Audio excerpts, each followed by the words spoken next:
नमामि शमीशान निर्वाणरूपम् विभुं व्यापकं ब्रह्मवेदस्वरूपम् निजं निर्गुणं निर्विकल्पं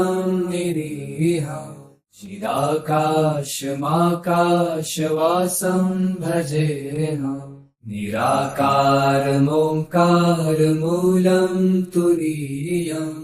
गिराज्ञानगोतीतमीशं गिरीशम् करालं महाकालकालं कृपालो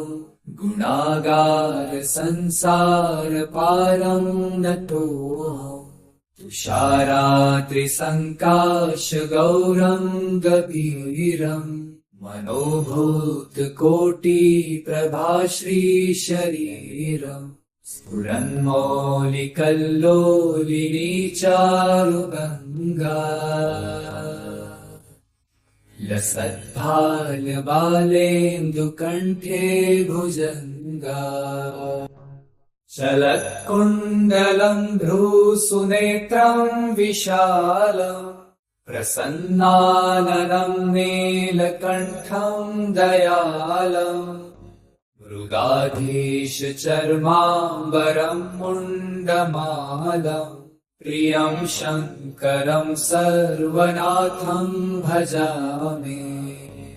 प्रचण्डं प्रकृष्टं प्रगल्भं परेशम् अखण्डम् अजं भानुकोटिप्रकाशम् त्रयशूलनिर्मूलनं शूलपाणि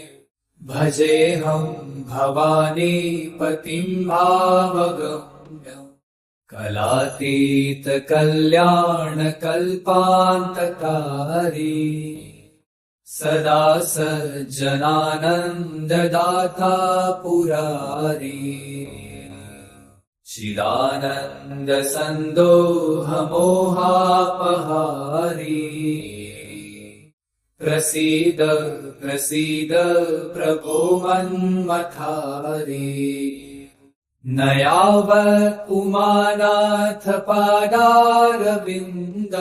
भजन्ति ह लोके परे वा नराणाम्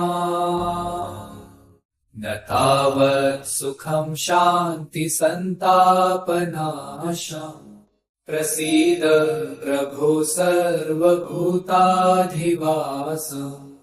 न जानामि योगं जपं नैव पूजा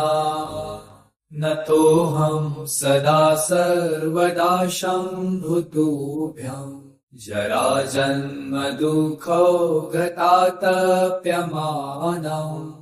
प्रभो पाहि यापन्नमामीश शम्भो।